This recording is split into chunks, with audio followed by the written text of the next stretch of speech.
Olá a todos, sejam muito bem-vindos a mais um mergulho profundo aqui no Olhar e Saúde. Eu sou Pedro e hoje vamos desvendar um tema que, aliás, foi sugestão de um dos nossos ouvintes. Oi pessoal, aqui é a Carmen. E preparem-se porque a gente vai mergulhar fundo na complexa e fascinante relação entre sono e saúde. Isso mesmo. Recebemos um pedido especial para ir além das dicas básicas de higiene do sono, sabe? Aquelas coisas de evitar a cafeína antes de dormir e ter um quarto escurinho. A gente quer ir mais a fundo e entender o impacto real do sono no nosso corpo e na nossa mente. É isso aí. E para isso mergulhamos em vários estudos científicos super interessantes. É verdade. E já adianto que descobrimos é que dormir bem é muito mais do que apenas evitar olheiros e bocejos durante o dia. É uma questão de saúde integral que afeta desde o coração até o humor, a memória e a imunidade. Sério. Isso já me deixou curioso. E como vamos começar esse mergulho, Carmen? Vamos começar entendendo a ciência por trás do sono. Você sabia, Pedro, que enquanto dormimos, nosso corpo passa por diferentes estágios, cada um com suas funções específicas? Sim, já ouvi falar sobre isso, mas confesso que nunca me aprofundei muito no assunto. Entende? Explica melhor, Vé. Claro. Imagine que o sono é como uma peça de teatro dividida em atos. O primeiro ato é o sono leve, aquele momento em que você está quase cochilando. Seus músculos relaxam, a respiração fica mais lenta. Você pode até ter a sensação de estar caindo, sabe? Já aconteceu comigo. É aquela sensação estranha que te faz dar um pulo na cama. Exatamente. Ah, Essa é a fase de transição entre a vigília e o sono. sei. Mas a peça continua e entramos no segundo ato, o sono de ondas lentas, que é dividido em estágios. No primeiro estágio, o sono ainda é relativamente leve, mas no segundo, a atividade cerebral diminui ainda mais, os batimentos cardíacos desaceleram e a temperatura do corpo cai. E é nesse estágio que a mágica da consolidação da memória acontece. Ou seja, quando o cérebro organiza as informações que aprendemos durante o dia. Isso mesmo. É como se o cérebro fizesse uma faxina arquivando as informações importantes e descartando o que não é relevante. Interessante. Então quer dizer que, para aprendermos melhor, precisamos ter uma boa noite de sono com direito a esse segundo ato completo. Exatamente. Mas a peça ainda não acabou. É mesmo. A gente chega então ao terceiro ato, que é o sono profundo, também conhecido como sono de ondas lentas ou sono delta. É nesse estágio que o corpo realmente se recupera os músculos, se regenera, o sistema imunológico é fortalecido e a energia é restaurada. Nossa, parece que esse terceiro ato é a parte mais importante da peça, né? Sem dúvida. É por isso que quando somos privados do sono profundo, sentimos os efeitos no dia seguinte, cansaço, irritabilidade, dificuldade de concentração e até mesmo um sistema imunológico mais fraco. Caramba. E a gente ainda nem falou do sono REM, aquele famoso pelos sonhos. Verdade. O sono REM é o quarto ato da nossa peça. Ah, tá. E é nele que a maioria dos sonhos acontecem. Certo. É um estágio importante para a saúde mental, para o processamento das emoções e para a criatividade. Mas me diz uma coisa, Carmen, é verdade que a gente precisa passar por todos esses estágios do sono para ter uma noite realmente reparadora? Com certeza. Cada estágio tem sua função específica e a falta de um deles pode prejudicar a qualidade do sono como um todo. É como se a gente assistisse uma peça de teatro com um ato, faltando a história fica incompleta, não é mesmo? Faz todo sentido. Mas e se a gente tiver algum problema para passar por todos esses estágios, tipo se a pessoa sofre de insônia ou apneia do sono? Aí a gente entra em um problema sério, Pedro. Porque a privação do sono, seja por distúrbios como a insônia e a apneia, ou por hábitos inadequados, como dormir poucas horas por noite, pode ter consequências graves para a saúde. Que tipo de consequências, Carmen? Diversas. Diversos estudos científicos mostram uma relação direta entre a falta de sono e o aumento do risco de doenças cardíacas como hipertensão e infarto. Nossa. A privação do sono também está ligada à resistência à insulina, que é um fator de risco para o diabetes tipo 2. Então, dormir mal pode realmente afetar o nosso coração e aumentar o risco de doenças sérias. Exatamente, Pedro. Não podemos esquecer que o sono também desempenha um papel fundamental na regulação hormonal. Durante a noite, nosso corpo libera hormônios importantes como o cortisol, o hormônio do crescimento e a testosterona. E o que acontece quando não dormimos o suficiente? Esses hormônios ficam desregulados. Isso mesmo. A privação do sono pode bagunçar a produção desses hormônios, impactando o metabolismo, o crescimento, a libido, o humor e até a capacidade do corpo de se recuperar de lesões. Caramba, realmente dormir bem é muito mais importante do que eu imaginava. E além desses problemas, todos o que mais a falta de sono pode causar. A lista é grande, Pedro. A privação do sono pode enfraquecer o sistema imunológico, nos deixando mais vulneráveis a infecções. Certo. Pode prejudicar a memória, a concentração, o aprendizado e a capacidade de tomar decisões. Pode aumentar o risco de desenvolver ansiedade e depressão e outros problemas de saúde mental. Nossa. E pode até mesmo afetar a nossa aparência física, acelerando o processo de envelhecimento da pele. Nossa, Carmen, essa lista é assustadora. Fico pensando em quantas pessoas podem estar sofrendo com esses problemas por causa da falta de sono, sem nem se darem conta da gravidade da situação. É verdade, Pedro. Muita gente ainda subestima a importância de uma boa noite de sono. Mas felizmente a ciência está desvendando cada vez mais os mistérios do sono. E nos mostrando como podemos melhorar a qualidade do nosso descanso e, consequentemente, a nossa saúde como um todo. E quais são as novidades que a ciência tem descoberto sobre o sono, Carmen? O que podemos fazer além das dicas básicas para dormir melhor? Uma descoberta fascinante é sobre o sistema linfático, uma espécie de faxineira do cérebro que atua principalmente durante o sono. Faxineira do cérebro. Que interessante. Me explica melhor como isso funciona. Imagina que o nosso cérebro é como uma cidade movimentada com ruas cheias de carros, ônibus e pessoas circulando o tempo todo. Durante o dia, essa movimentação gera muito lixo que precisa ser removido para que a cidade funcione bem. E aí, que entra o sistema linfático que durante a noite, enquanto a cidade dorme, limpa as ruas, removendo as toxinas e os resíduos acumulados durante o dia. Que legal essa analogia. Mas o que acontece se a gente não deixa a faxineira trabalhar direito, ou seja, se dormirmos pouco? Aí o problema é que o lixo se acumula, as ruas ficam congestionadas e a cidade não funciona direito. Entendi. No caso do cérebro, esse acúmulo de toxinas pode aumentar o risco de desenvolver doenças neurodegenerativas como o Alzheimer. Caramba, essa informação é muito importante. Realmente precisamos levar isso na sério. Mas me fala uma coisa, Carmen. Além da genética e da idade, que outros fatores podem influenciar a qualidade do nosso sono? Bom, Pedro, existem vários fatores que podem afetar o sono, desde questões relacionadas ao estilo de vida, como alimentação, atividade física e uso de dispositivos eletrônicos, até fatores ambientais, como a temperatura do quarto, o nível de ruído e a luminosidade. E esses fatores externos realmente fazem diferença. Com certeza, Pedro. Por exemplo, você sabia que a temperatura ideal para dormir é entre 18 e 22 graus Celsius? Um quarto muito quente, muito frio, pode prejudicar a qualidade do sono. Sério? Nossa, eu nunca tinha pensado nisso. E quanto ao uso de dispositivos eletrônicos antes de dormir, é verdade que a luz azul das telas atrapalha o sono. Sim, é verdade. A luz azul emitida por smartphones, tablets, computadores e TVs interfere na produção de melatonina, o hormônio que regula o nosso ciclo sono-vigília. Então quer dizer que usar o celular antes de dormir é como dizer para o nosso cérebro que ainda é dia e por isso ele não consegue relaxar e se preparar para o sono. Exatamente. Por isso é importante evitar o uso de dispositivos eletrônicos pelo menos 1 hora antes de dormir.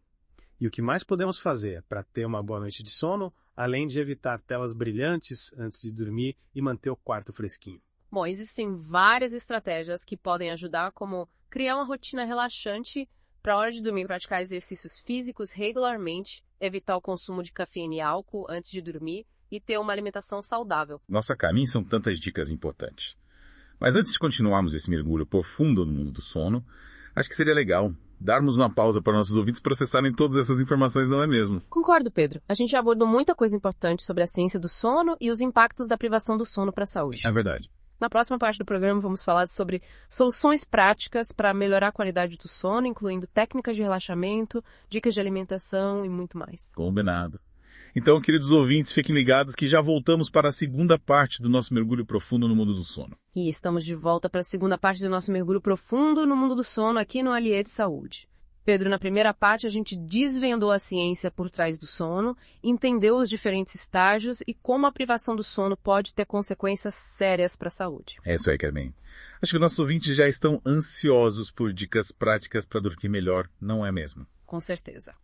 E a primeira dica que pode parecer simples, mas faz toda a diferença, é criar uma rotina regular de sono. Rotina regular de sono. Me explica melhor o que isso significa. Significa ter horários consistentes para dormir e acordar mesmo nos finais de semana. Parece bobagem, mas essa regularidade ajuda a regular o nosso relógio biológico, que é o responsável por controlar o ciclo sono-vigília. Entendi. É tipo criar um ritmo para o nosso corpo para que ele saiba a hora certa de dormir e acordar como se fosse um despertador interno. Exatamente. E além da rotina, outro fator importante é o ambiente onde dormimos. Criar um ambiente propício ao sono é fundamental para ter uma noite tranquila e reparadora. E como a gente pode transformar o nosso quarto em um verdadeiro santuário do sono, Carmen? Comece garantindo que o quarto esteja escuro, silencioso e fresco. A temperatura ideal, como já mencionamos, é entre 18 e 22 graus Celsius. Invista em cortinas blackout para bloquear a luz externa Use um umidificador de ar se o ambiente estiver muito seco e considere o uso de tampões de ouvido ou um gerador de ruído branco para abafar os sons que podem atrapalhar o sono. Ótimas dicas, Carmen. Realmente um ambiente tranquilo e aconchegante faz toda a diferença na hora de dormir. Mas de alimentação. O que a gente come ou deixa de comer antes de dormir pode influenciar a qualidade do sono. Sem dúvida, Pedro. A alimentação desempenha um papel fundamental na qualidade do sono. Evitar alimentos pesados, gordurosos e ricos em açúcar antes de dormir é essencial para evitar a injeção e produção excessiva de energia que podem atrapalhar o sono. Então nada de pizza, hambúrguer e sorvete antes de dormir. É melhor evitar, Pedro. Opte por refeições leves e nutritivas no jantar, como salada, sopas, frutas ou iogurte natural. Anotado. E a cafeína e o álcool, Carmen? Muita gente usa a cafeína para se manter acordado durante o dia, o álcool para relaxar antes de dormir. Mas imagino que esses hábitos não sejam recomendados para quem quer ter uma boa noite de sono, né? Você está certo, Pedro. A cafeína é um estimulante que pode causar insônia principalmente quando consumida em excesso ou perto da hora de dormir. E o álcool, apesar de causar sonolência inicial, fragmenta o sono durante a noite, impedindo que a pessoa atinja os estágios mais profundos e reparadores do sono. Então, nada de cafezinho depois do almoço e nem daquela taxinha para relaxar antes de dormir. Exatamente. E para quem busca alternativas naturais para melhorar a qualidade do sono, a prática de exercícios físicos regulares é uma excelente opção. É verdade. Sempre ouvimos falar que o exercício físico faz bem para a saúde, mas nunca tinha parado para pensar que ele também pode ajudar a dormir melhor. Pois é, Pedro. Estudos mostram que a prática regular de exercícios físicos de intensidade moderada, como caminhadas, natação, ciclismo por pelo menos 30 minutos por dia, pode melhorar significativamente a qualidade e a duração do sono. Mas qual o melhor horário para se exercitar, Carmen? Tem algum momento do dia que é mais indicado para quem quer ter uma boa noite de sono? Essa é uma ótima pergunta, Pedro. Estudos mostram que o exercício físico, independentemente do horário, pode trazer benefícios para o sono.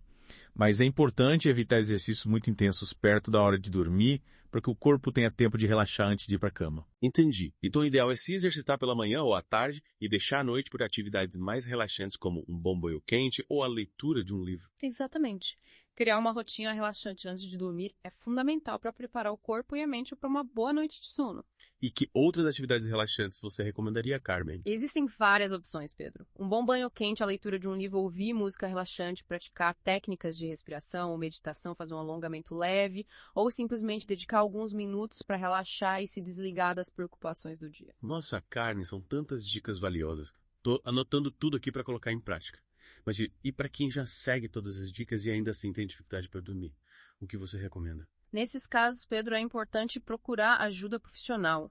Um médico especialista em sono poderá fazer uma avaliação completa e identificar a causa da dificuldade para dormir, que pode estar relacionada a algum distúrbio do sono, como a insônia ou a apneia do sono. E falando em distúrbios do sono, Carmen, você pode explicar melhor o que é insônia e quais são seus sintomas? Claro, Pedro. A insônia é um distúrbio do sono caracterizado pela dificuldade inicial manter o sono ou pela sensação de ter um sono não reparador, mesmo tendo a oportunidade de dormir o suficiente. E quais são os sintomas da insônia, Carmen? Como a gente pode saber se está sofrendo com esse problema? Os sintomas mais comuns da insônia são dificuldade para iniciar o sono, acordar várias vezes durante a noite ou muito cedo pela manhã, sentir cansaço e sonolência, durante o dia ter dificuldade de concentração e irritabilidade, ansiedade e alterações de humor. Nossa, Carmen, esses sintomas são bem comuns. Muita gente pode estar sofrendo de insônia sem nem saber. É verdade, Pedro. Por isso, é importante procurar ajuda médica se você estiver com dificuldades para dormir, para que o problema seja diagnosticado e tratado corretamente. E quais são as causas da insônia, Carmen? As causas da insônia são variadas, Pedro. Podem ser fatores genéticos psicológicos, como estresse, ansiedade e depressão, ou relacionados ao estilo de vida, como hábitos de sono irregulares, uso excessivo de cafeína e álcool e falta de atividade física. Alguns medicamentos também podem causar insônia como efeito colateral. E como é feito o tratamento da insônia, Carmen? O tratamento da insônia depende da causa do problema, Pedro. Em alguns casos, mudanças no estilo de vida, como a adoção de hábitos de sono saudáveis e a prática de técnicas de relaxamento, podem ser suficientes para melhorar a qualidade do sono. Em outros casos, pode ser necessário o uso de medicamentos ou a terapia cognitivo-comportamental para insônia, TCCA. E o que é a TCCA, Carmen? A TCCA é um tipo de terapia que ensina técnicas para mudar os pensamentos e os comportamentos que contribuem para a insônia. Ela pode ser muito eficaz no tratamento da insônia crônica, ajudando as pessoas a dormirem melhor sem depender de medicamentos. Interessante. E para quem sofre de apneia do sono, qual o tratamento recomendado, Carmen? O tratamento mais comum para a apneia do sono é o uso de um aparelho chamado CPAP. pressão positiva contínua nas vias aéreas, que mantém as vias aéreas abertas durante o sono. E como funciona esse aparelho, Carmen? O CPAP consiste em uma máscara nasal ou facial conectada a um dispositivo que sopra ar pressurizado para as vias aéreas, impedindo que elas colapsem durante o sono.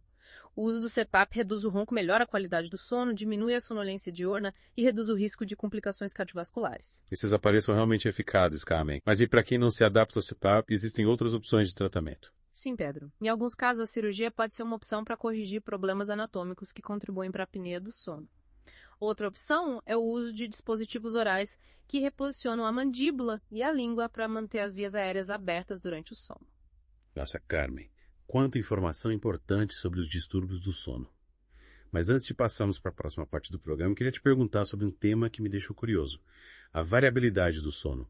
O que isso significa? A variabilidade do sono se refere às flutuações na duração e na qualidade do sono ao longo do tempo. Pesquisas indicam que uma alta variabilidade no sono, ou seja, noites com grandes diferenças na duração e na qualidade do sono, pode estar associada a um maior risco de desenvolver problemas de saúde como doenças cardiovasculares e demência. Nossa, então a consistência do sono é tão importante quanto a duração e a qualidade do sono. Exatamente, Pedro.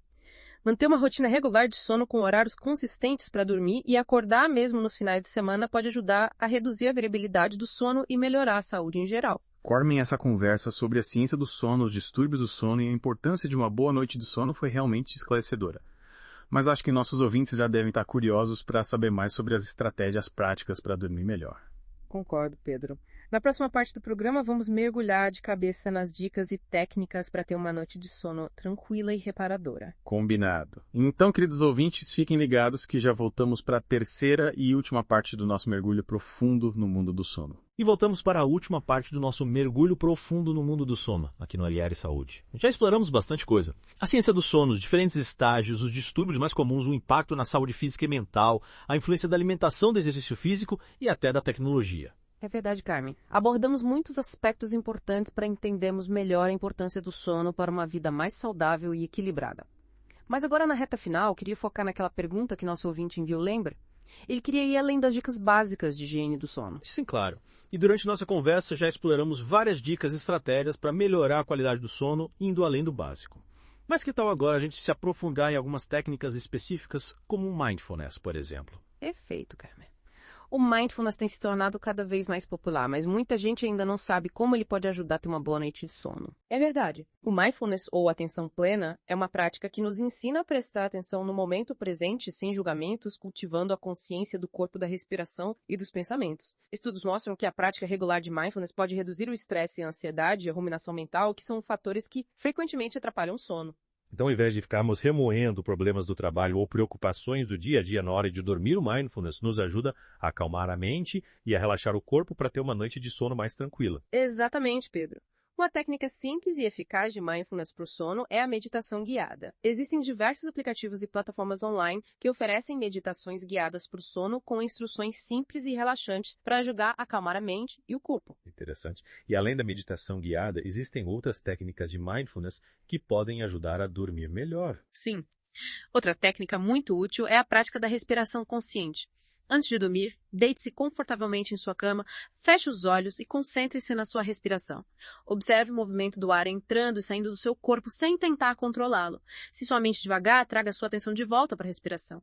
Essa prática simples ajuda a relaxar o corpo e a acalmar a mente, preparando você para uma noite de sono mais tranquila. E qual a diferença entre a respiração consciente e aquela técnica de contar carneirinhos que a gente sempre ouve falar? A diferença é que na respiração consciente o foco está em observar a respiração sem tentar controlá-la ou modificá-la. É um exercício de atenção plena no momento presente. Já a técnica de contar carneirinhos é uma forma de distrair a mente dos pensamentos que podem estar impedindo o sono. Ambas técnicas podem ser úteis, mas a respiração consciente, por ser uma prática de mindfulness, oferece benefícios adicionais como a redução do estresse e da ansiedade. Entendi. E além do mindfulness, Carmen, que outras estratégias podemos usar para combater a procrastinação na hora de dormir, principalmente quando ela é impulsionada pelo tédio, como você mencionou antes? Em vez de recorrer ao celular ou à televisão, quando o tédio bater à noite, experimente atividades relaxantes e prazerosas que não envolvam telas, como ler um livro, ouvir música calma, tomar um banho morno, fazer um alongamento leve ou escrever em um diário. Ótimas dicas, Carmen.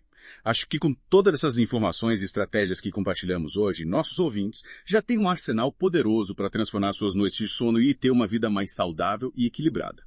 Concordo, Pedro. Dormir bem é um investimento em saúde física, mental e emocional. Priorizar o sono é um ato de autocuidado que nos permite ter mais energia à disposição. Foco, criatividade, bem-estar e saúde. Com certeza, Carmen.